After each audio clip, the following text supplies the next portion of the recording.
racist, bigoted, hateful, and wickedly violent. It's time to expose the dark truth behind intolerant and exclusive churches.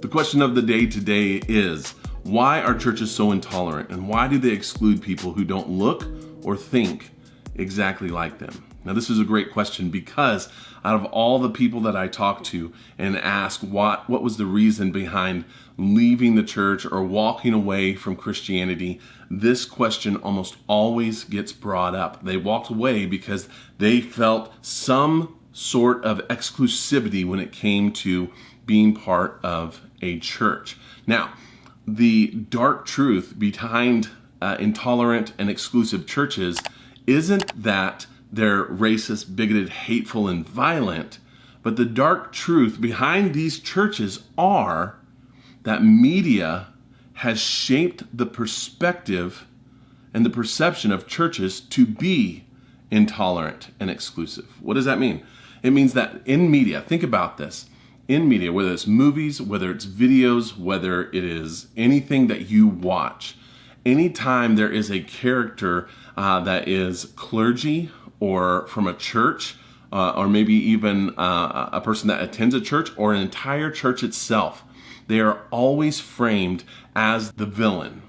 And so when we start to see things over and over again, like churches and Christians being shaped as villains, then what we begin to compute into our mind is that all churches are like this, all clergy are like this, and all Christians are like this. So why would I want to be a part of something that is going to be so bad?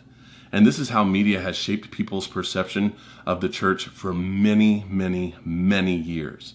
Now, that's not to say that you did not have a hurtful experience of intolerance or a hurtful experience of exclusivity within the church.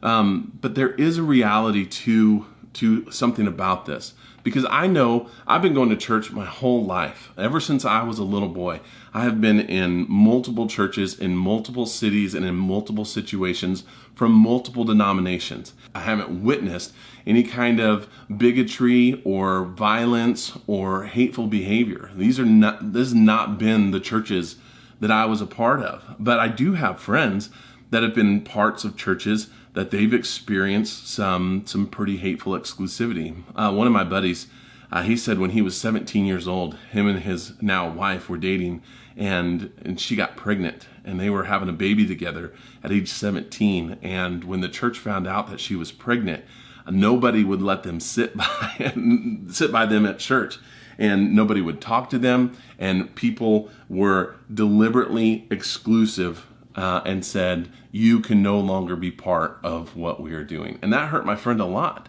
And they were devastated by that to the point where they actually just left the church. And not just the church they were part of, but they left the church altogether. So I understand through and through that there are hurtful experiences that people have in churches like that.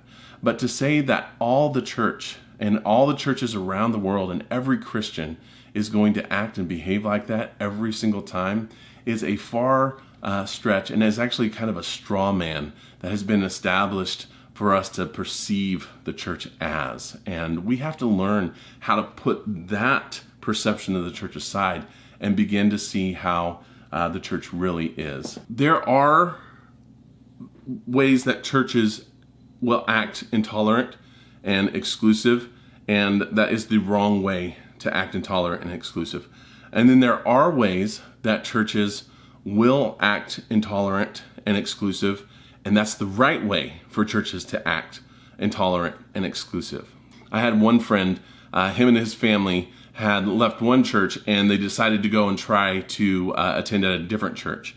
And they had been attending for several weeks, and they were really desiring to get involved and wanted to get plugged in with some of their groups. And so the pastor said, hey, why don't you talk to this gentleman over here and see if they have any room in their group for you guys to be a part of. And so he goes and he talks to the guy, and he says, hey, the pastor said you have a home group of people that get together, and we'd really like to be a part of your group. And the guy looked at him and he said, I'm really sorry. He said, our group is really made up of, kind of professionals, and we do a lot of trips together to kind of bond and be close together. And I'm just afraid you don't make enough money. So if you're a part of our group, we would feel obligated not to go on these trips, and we just don't want to mess up the flow. So essentially the guy was saying, you're too poor for our group. All right. That's exclusivity, and that is absolutely 100% the wrong kind of exclusivity.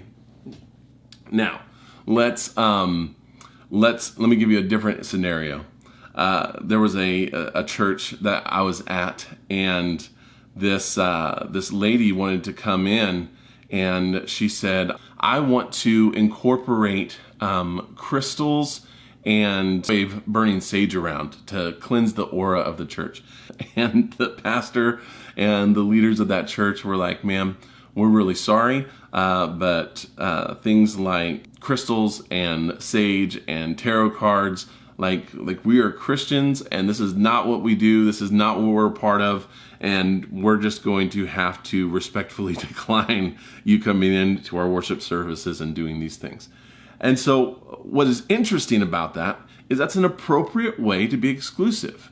Now, she might have been hurt because she wanted to contribute in some way, but there comes a point in time where churches have to lay some boundary lines and have to take a firm stance on what is acceptable and what is not acceptable. And one of the things that churches are most intolerant of and should be intolerant of is sin. And now sin is anything that we attempt to do ourselves that either usurps God's authority or blatantly disobeys any of God's laws or commands. And so this idea of sin is something that churches should be serious about. And if a church is doing its job, it should be laying down some very firm boundaries on what they expect from believers in their congregations and what they expect from leaders who are serving in various capacities within the church. And sin is the very thing that should never be tolerated in church. And here's what I've come to find out. That most people who have a hurtful experience in church are having an experience where the church was being intolerant of sin. Now, does that mean that the church was gentle about it? Probably not, because some people don't really have the self-awareness to be gentle about everything. Does that mean the church was even tactful about it? Probably not. And if that has happened, man, my deepest apologies that was not implemented in the right way. But let me reassure you that even though that things may not have been administered correctly or rightly, to be intolerant of sin is, in fact, exactly how the church is supposed to behave. And we have to come to that understanding that just because a church does not tolerate sin does not mean that the church is being racist or bigoted, or that a church is being hateful or violent. Because there are specific boundary lines that have to be drawn and have to be abided by in order for a church to continue to be faithful to the God it claims to serve and worship. And so I don't know if this is going to be helpful for you or not, but I do believe that the truth is always the first step to begin having clarity and understanding and being able to move in the right direction towards healing. So I want to hear your questions. I want to hear your experience. So put your questions and your experience in the comments, and let's begin to have maybe some dialogue, or I can begin to make videos in the future answering your questions. Until then, God bless, and we'll see you.